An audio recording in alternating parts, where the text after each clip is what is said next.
Welcome to That Business Show 2.0 with your host, JB Meloni, where business becomes show business. New interviews each weekday morning, 9 a.m. on thatbusinessnetwork.com. And please subscribe to us on iTunes as well as on YouTube. All shows produced in high definition audio and video. We'd like to hear your story too. Simply visit tbsinterview.com. I'd like to take a moment in this program and talk about this recent trip I just went on to Ohio to talk with my grandfather. You've heard me talk on the program a couple of times about the history in my family, my grandfather being one of the last surviving inmates who spent time at Alcatraz. And I had not seen him in probably over 20 years. I'd spoken to him a couple of times on the phone during the past 20 years, but a lot of my memory on his stay in Alcatraz had been blurred and distorted just due to memory loss over time.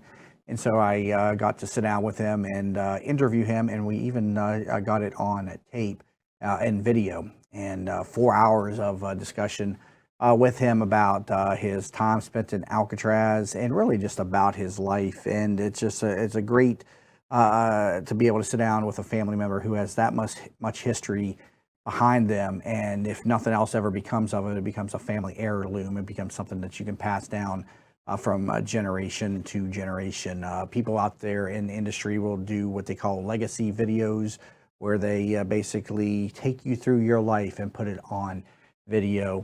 My grandfather's story being extremely unique in that he was a criminal in his early life, starting at age 15 and then being captured at age 27. Today he is 89 years old and has lived a quiet, comfortable life since getting out of prison. But the interesting part of his entire early life was, the time that he spent in Alcatraz. And so I got to rehash a lot of this with him and learn new things about him, and ultimately just more about my family and where I came from.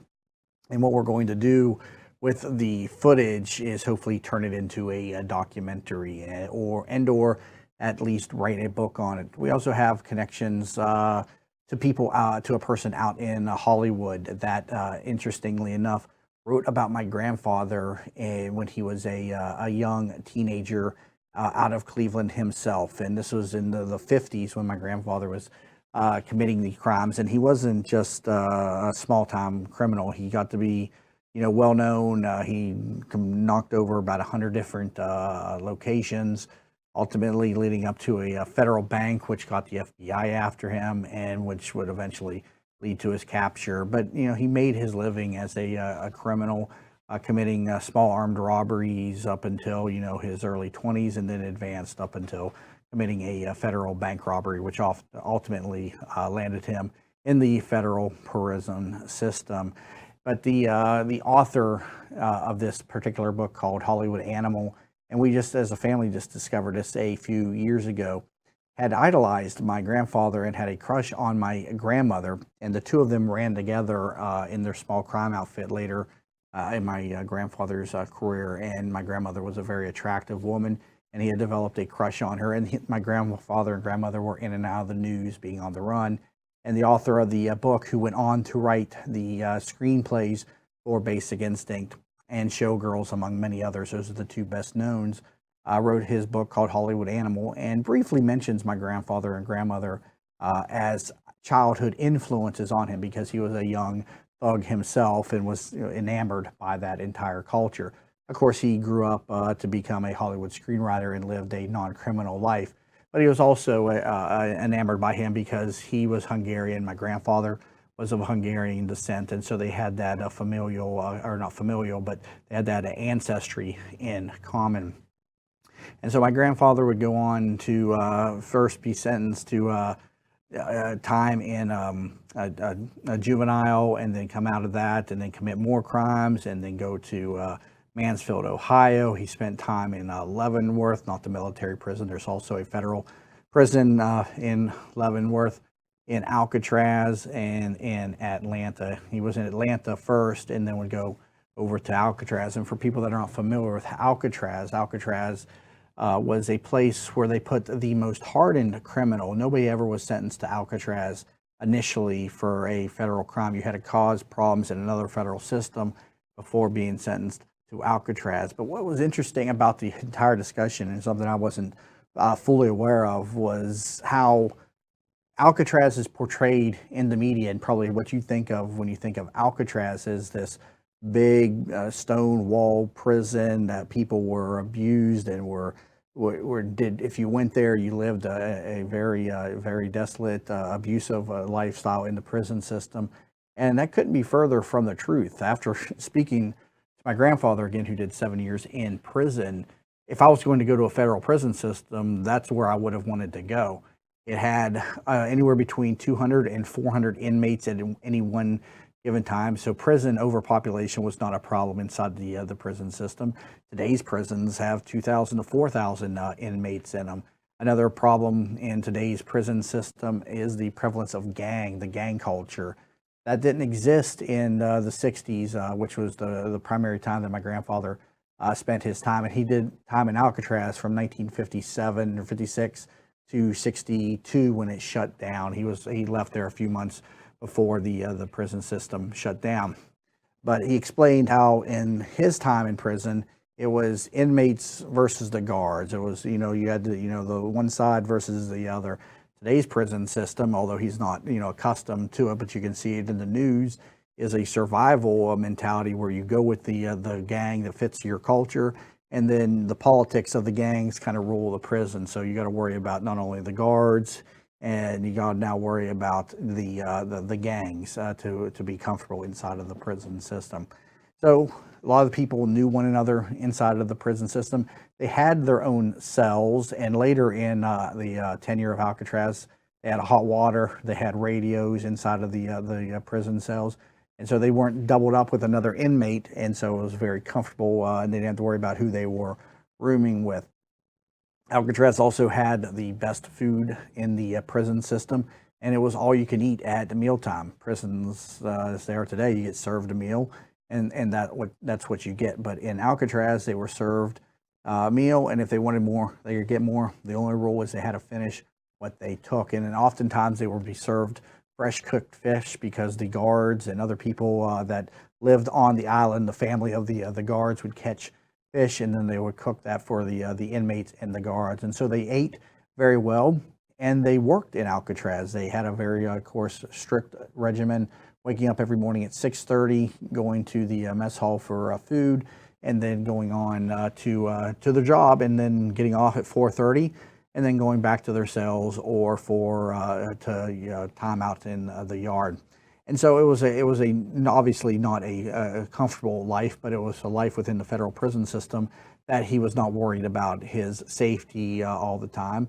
And it was a prison system in which everybody knew one another, and the prevalence of violence was not as extreme as it is in today's prison systems. Keep in mind, there is a distinction between the state prison system and the federal prison system. The state prison system is reserved for crimes against the state, which are typically the most violent ones. Your murders, your rapes, your robberies, all of those things are state crimes. And so if you go into a state prison system, you're at greater risk against inmates because they are violent offenders. The federal prison system is reserved more for the intellectual, the white-collar criminal. That's where your fraud, your bank fraud, your mortgage fraud, your Ponzi scheme people are found. And my grandfather was sentenced there because he had robbed a federal bank, and so that's what got him into the federal prison system. But he also had state crimes against him, and so he was to do his federal prison system first, and then upon release from the federal prison system, he had time to do in the state prison system. And so while he was a difficult prisoner up for most of the first half of his time in prison, he began to realize the life that he was living, what he was missing, and began to resolve himself of that mentality, and began to evolve as a prisoner. And then upon his release, the parole officer spoke so highly of him that the state prison system, which was Ohio, gave him a pardon. They released him from his duties to serve in the state prison system, which was supposed to be like another 30 years in prison. And they pardoned him and forgave that, and he entered society again as a free man, and went on to work in the steel industry, got married, and lived a criminal-free life at that point, and would then go on to be reunited with my mother, who was born in the prison system. As I mentioned earlier, he and my grandmother committed some of the crimes together, including the bank robbery, of which they were ultimately convicted of. And when my grandmother was arrested, my grandmother was 4 or 5 months pregnant with my mom, and so she was born inside the West Virginia prison penitentiary for women, and did not know her father until age 17, when he got out of the prison system. And so there's a lot of different storylines that exist along this whole family affair that went on in my past, from the story about my mother, story about my grandfather, my grandmother, the lineage of them coming over from Hungary. And so we've got 4 hours of just great footage from my grandfather, and we're really looking to take the time to convert this into something worthwhile, and hopefully with the connection to the Hollywood screenwriter, that would be a good first step. The gentleman's now of 72 years of age, and but he has a connection to my grandfather, and again, idolized him as a youngster. And true crime always does well, and if you can add Alcatraz into the mix, that's just another piece of Americana that is so connected to us as a society. But as I was telling you in this segment, what you probably would have thought of Alcatraz, had I said, what is your perception of Alcatraz versus how it really was, coming firsthand from somebody who did 7 years in the prison system, it is much different than what society or what the media makes it out to be. Now, I will say the early days of Alcatraz were more stringent, but as the years rolled on, Alcatraz became more lenient in the criminals, or in the care of the criminals. For instance, early Alcatraz had a silence policy. The inmates were not allowed to talk to each other during the founding of Alcatraz, or during the conversion of Alcatraz to the federal prison system, up until the late 1930s. And so that was obviously very difficult on the inmates. I'll share some more stories with you when we come back from the break about what my grandfather shared with me, and we'll hopefully get more of that out to the general public in either a book or a documentary at some point in the next year or two, as we begin to develop this new project. So again, you're listening to That Business Show 2.0 with your host, Jamie Meloni, where business becomes show business.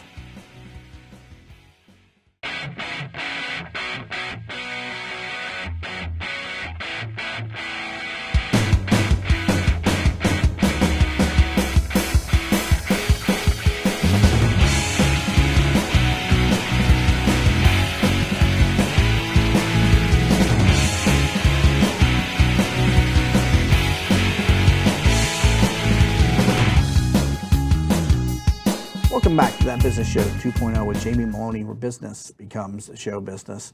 So I want to share some of the stories that I learned from my grandfather during this trip that I took a couple of weeks ago and got to speak on. And interestingly enough, it was interesting to learn that even as my grandfather, who was a criminal and caused a lot of pain and emotional suffering on other people, he wasn't a violent criminal, and he admitted to me that he always felt bad after each robbery that he committed, and he would begin all of his robberies with, "Please don't be scared. This is how I make my living." And so this was 1950s Cleveland. He came from a poor family, and this was how he supplemented his life. This is how he lived.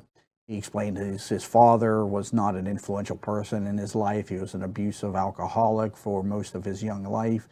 And so that led to his detachment from, normal society's routines into a life of crime. And again, committing his first robbery at the age of 15, and then going on to commit over 100 different robberies, of which many of them went unprosecuted, up until the federal bank robbery that he did that got him on for the federal bank charges.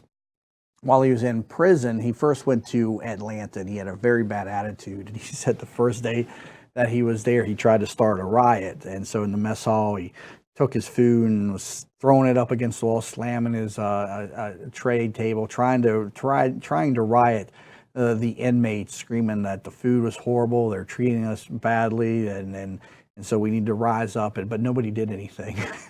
And so he got sent to the warden. And then the warden put in for his transfer outside of the prison system, and that's what led to him getting over to Alcatraz eventually. But he was a problem inmate inside the Atlanta prison system. And again, as I explained earlier, you had to cause problems in one prison system before they would send you out to Alcatraz. Alcatraz was originally built as a fortress to protect San Francisco. It then became a military outfit and prison. And then in the early 1920s, because of the rise of the gangsters and the law enforcement was having a problem containing all of that with the Prohibition and then into the Depression, they needed something that would send a message to the criminal world. And so Alcatraz became that message and became this hardened prison system that the worst of the worst went. And so while many inmates went out there from the world of organized crime, a lot of times it was the secondary people. It wasn't necessarily all the top people, but it really worked to impact organized crime and to eliminate that in our society. One of the best known inmates was Al Capone, who went there and served out, I think, about 15 years or so. He got out and lived until his the mid 1940s, eventually passing from syphilis, I believe. My grandfather was there during the escape from Alcatraz, which happened in 1961. Frank Morris and the Anglin brothers, Clarence and John Anglin, committing that escape. Whether it was successful or unsuccessful is still remains to be solved. There's a recent documentary that came out on Discovery or History Channel, I don't remember what, but the family of the Anglin brothers, who ironically enough reside in Ruskin, Florida, which is about 30 minutes from where I live in Florida, and they had produced new evidence that they believed showed that the Anglin brothers did make it to shore, and that the report of how they built a raft and floated across the bay was not how they actually escaped. They had actually used that as a decoy to make people think that they floated out and then were caught adrift and sent out into the bay. But what they had really done had taken a rope and thrown it around the rudder of one of the boats that was sitting on the island, and had waited till morning until that boat, or till evening or night or whenever that boat was going out again. And then the boat pulled them out to the bay, and then they simply let go of the ropes, and then there was another boat out there waiting for them in the bay. A scene that was actually corroborated by a law enforcement officer at the time, seeing something out there in the middle of the bay that particular night. Indirectly, though, my grandfather was involved in the inception of the entire scheme. He was with a person named Alan West, who was supposed to be the fourth person to go on that particular escape. But on the night of the escape, the hole inside his cell was not large enough. He had not carved out enough of the concrete block to get out of the cell on the night of the escape. But he and my grandfather were drilling holes inside of the concrete block to install the new hot water lines that were going to come into the cells. And as they were drilling into the concrete block, the concrete was just deteriorating very easily. And the one gentleman, Alan West, made the observation. He's like, man, we could chip this block with, a spoon and get out of our cells. This would be a way of us to get out of here. We should do, put a plan together for this. And my grandfather didn't want to get involved, saying, he was, a reformed individual, just wanted to do his time. He'd caused enough pain and suffering to his family for what he had done, didn't want to get involved with it. So Alan West took the idea to Frank Morse and John and Clarence Anglin, of course, who then devised an elaborate scheme demonstrated in the movie Escape from Alcatraz, which starred Clint Eastwood, a great film that shows how they got out of the island, how they created the fake heads and then the hair from the barber shops, and then chiseled their way out of the prison cells, and then went up to the roof, and then went down on a pipe, and then floated out through the bay to San Francisco. But that's where the picture gets blurry. But whether or not they made it or not still is likely to never be solved, because if they were still alive, they would be 88 or 89, so good chances they would have already passed by now. If you ask my grandfather if he thinks they survived, the answer is no. He has conversed with many professional and academic individuals on this, and even shared some of the letters that he had written back and forth between some of these people, in which they're talking about what happened on that night.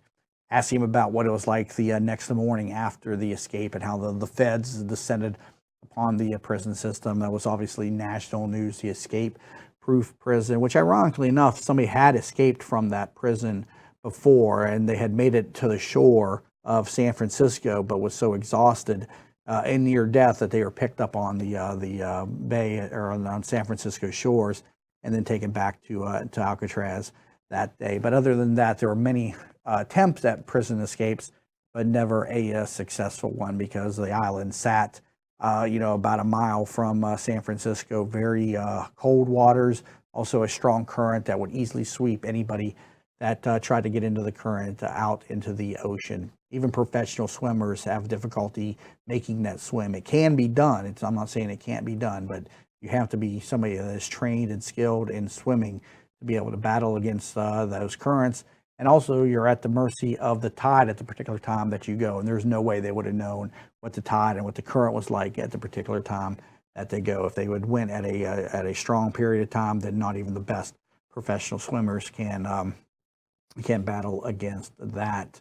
And so, like I said, my grandfather then, from that prison system, I think he went, I forget where he went after that, but what was interesting is he went to one prison system and then was going to get transferred to another. And at that time, he had reformed so much and was liked by the prison officials so much that they simply gave him a bus ticket to go to the new prison. I mean, he could have easily escaped at that point. They let him go by giving him a bus ticket to transfer from prison to prison. And the prison, it was in Minnesota where he was going. There was a farm outside of the prison system, and he worked on a farm during the last several years of his prison sentence. And so it was a nice, calm environment at that time. But his early years in prison, though, like I said earlier, was when he was much more rebellious, much more, against the system. And he spent many days in the hole, as they called it. And he said there was about a 30-day minimum that they would put people in the hole. You hear anywhere from 7 days to 14 days, but he was in there oftentimes for 30-day stretches at a time. And that's behind two huge cement doors. You'd open one, then you'd have to open another in an area that was completely black, and you'd be in there without clothing. You had a hole in the concrete for the bathroom, and they would bring you food 3 times a day. That was like your only interaction with humans. And I asked him, how do you keep yourself from going crazy? How do you keep yourself from going mad? And he had devised a number of games to keep his mind occupied. One was throwing a coin or something like a coin up in the air and then searching around and seeing how quickly he could find it, and trying to best that time. And these cells that they were in, think of a sheet of plywood, and it was not much more, it was probably about twice the size of a sheet of plywood. And so anybody that was claustrophobic would definitely have suffered inside of these cells. And he himself also suffered from anxiety disorder, something that runs in my family. And so could you imagine getting anxiety attacks inside this dark, cold concrete cell, and nobody cares what you're going through? I asked him about some of the other inmates that were in the prison system. The Birdman of Alcatraz, for instance, Bob Stroud, ironically enough, had no birds in Alcatraz. He had done his work with birds in the Leavenworth prison system, but was transferred out to Alcatraz because of the murder that he committed at that prison system. And he spent his entire existence in Alcatraz in a solitary cell. But my grandfather, working in the mess hall at times, would take him food and would interact with him. But there's a lot of stuff out there about the Birdman of Alcatraz, Bob Stroud, and he said he was the most deviant individual, somebody who was always trying to have sex with the other inmates. He was just a very deviant personality. And if you read on Bob Stroud, you'll find that he, while very intelligent and contributed a lot to the bird industry early in his career, was a very deviant, crazy individual, and a lot of stories out there about him. So my grandfather also getting to know him. So I got to wrap up this program, but a lot more to come on this. He's got lots and lots of stories and lots and footage, and we'll be developing this over the next 1 or 2 years. So very exciting thing to look forward to here, in my with my career here. So again, you've been listening to That Business Show 2.0. New episodes air each weekday morning, 9 a.m. on thatbusinessnetwork.com. And if you'd like to share your story with us, visit pbsinterview.com for more information. You've been listening to That Business Show 2.0. I'm Jamie Meloni, where business becomes show business.